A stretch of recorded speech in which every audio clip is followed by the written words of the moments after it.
Yesh, donc aujourd'hui, petite vidéo sur un sujet super important pour tous les artistes du style traditionnel japonais appelé l'Ilezumi, à savoir le Suikoden. Donc, qu'est-ce que le Suikoden? Donc, le Suikoden, c'est un des 4 grands romans chinois de la dynastie Ming, parmi lesquels on trouve l'histoire des 3 royaumes, le pèlerinage vers l'ouest et le rêve dans le pavillon rouge. Voilà. Donc, le Suikoden aurait été écrit par un certain Shinai-an au XIVe siècle, basé sur des faits historiques du XIIe siècle, évidemment romancés. Voilà. Donc Shinai-an, l'auteur supposé, parce qu'on ne sait pas si c'était vraiment lui qui l'a écrit, si c'était 2 personnes, c'était un groupe utilisant un pseudonyme, on n'en a aucune idée. C'est un petit peu comme l'Odyssée d'Homère. Voilà, pour ceux qui connaissent. Ça parle de quoi? Ça parle d'un groupe de héros hors la loi luttant contre un pouvoir corrompu. Voilà. À la base, l'histoire se passe en Chine, dans la traduction japonaise, l'histoire se passe au Japon. Concernant nos héros, ils sont au nombre de 108. Alors, apparemment, 108, c'est un chiffre super important dans la culture chinoise et bouddhiste. Les chapelets bouddhistes pour les prières sont composés de 108 grains. Dans certains lieux, on sonne la cloche 108 fois. Bref, ils aiment le chiffre 108, ça claque, c'est joli, ça brille. Je voulais chercher sur Wikipédia. Dans le premier chapitre de cette œuvre, un général a la super bonne idée d'ouvrir une boîte que t'es pas censé ouvrir.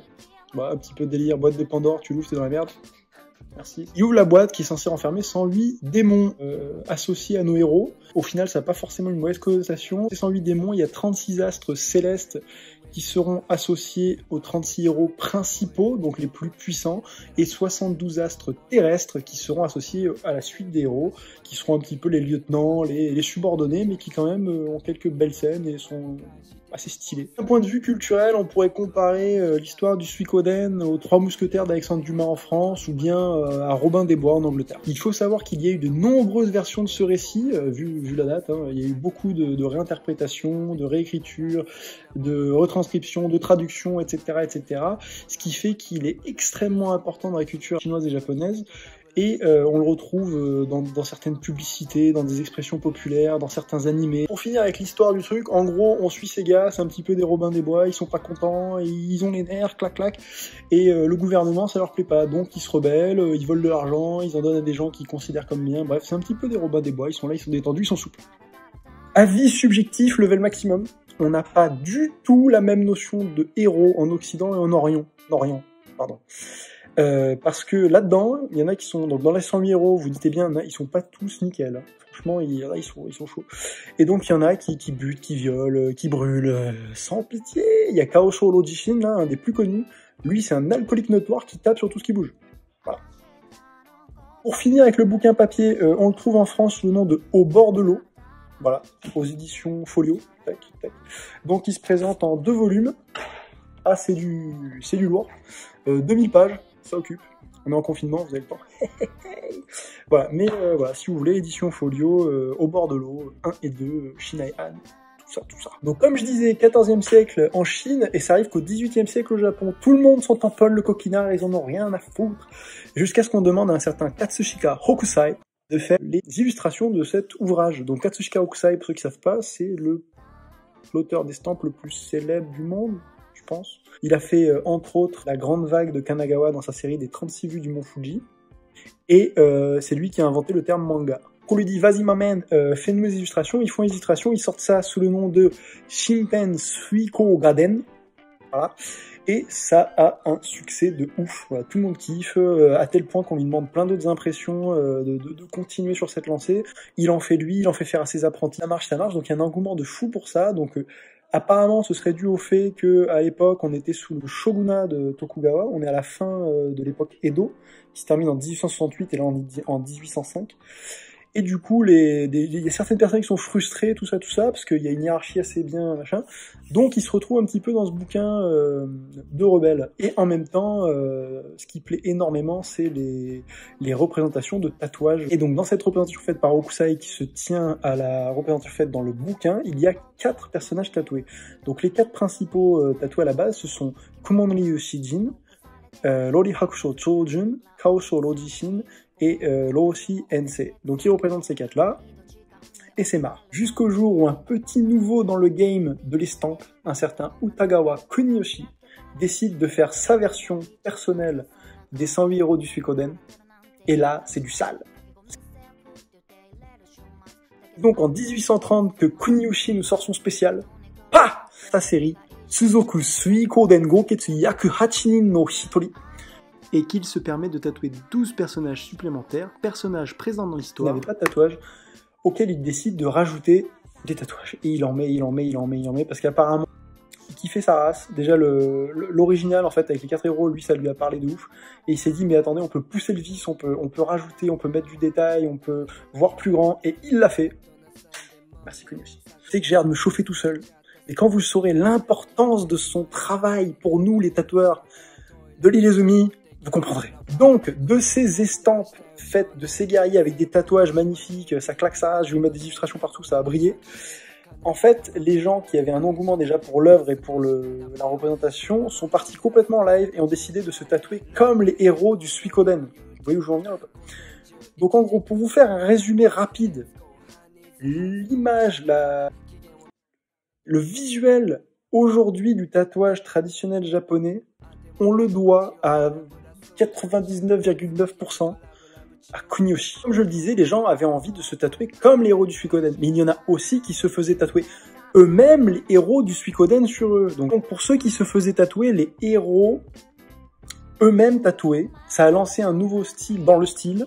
Ça s'appelle le Nijubori. Donc le tatouage dans le tatouage. De cette œuvre, parmi les plus connues qu'on retrouve le plus souvent dans l'île Izumi, on va citer Kumon Yoshijin, donc qui est un guerrier avec un tatouage intégral comportant 9 dragons.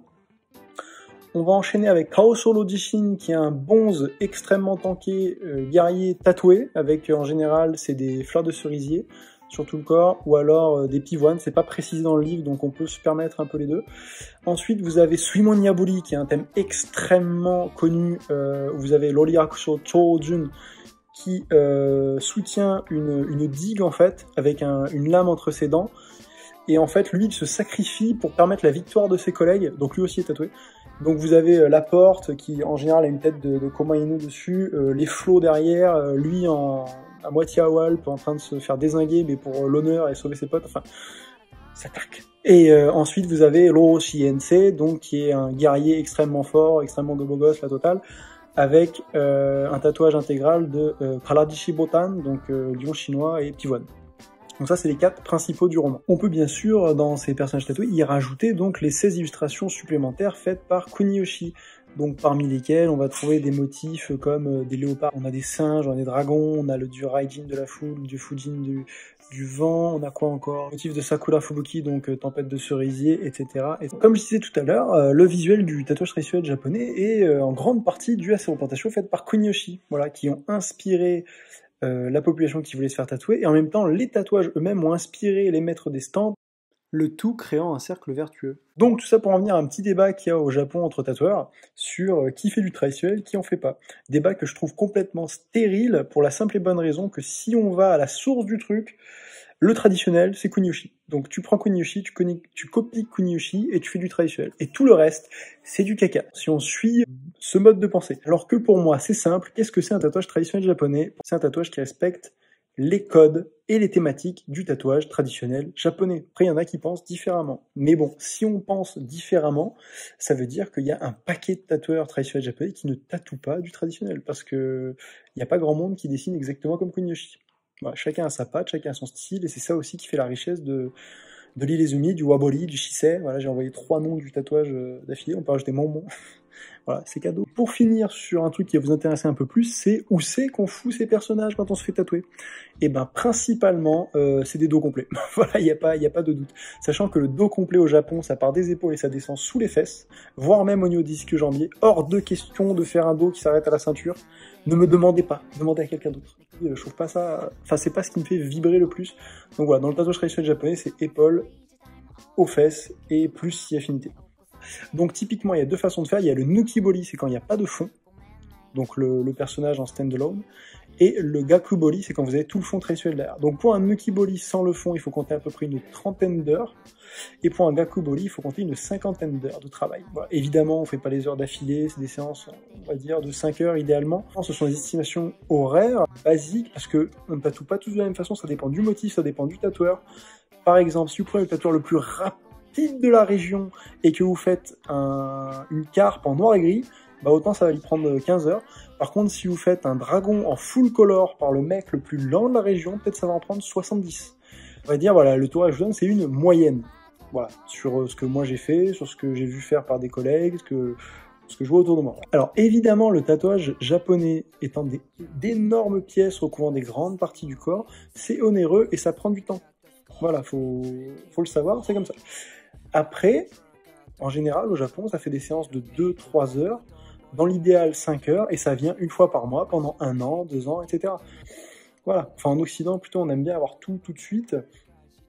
C'est faisable, mais voilà, c'est des séances de 5 heures, et on s'en met une par mois minimum. Il faut juste être prêt à aller dans le délire. En sachant qu'une séance commence en général par... donc si c'est pour moi, je vais dessiner d'abord au feutre sur vous le motif, et l'objectif de la première séance, c'est de taper toutes les lignes, histoire de ne pas perdre le motif. Une fois que ça c'est fait, donc on va dire c'est une séance de 5-6 heures, ça nous empêche de faire des séances un peu plus courtes une fois que les tracés sont faits. Par contre, la première séance, il est obligatoire, on va dire, d'arriver à poser toutes les bases et de se mettre dans des conditions optimales. Voilà.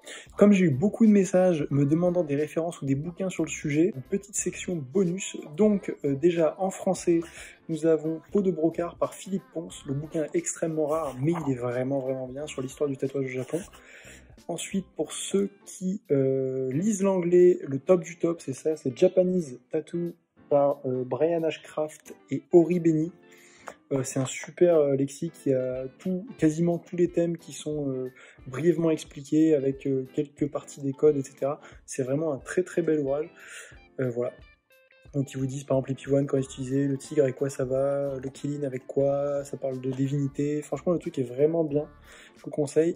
Et ensuite pour, je vous l'ai déjà dit, mais voilà, pour le Suikoden, donc Au bord de l'eau par Shinai Han aux éditions Folio.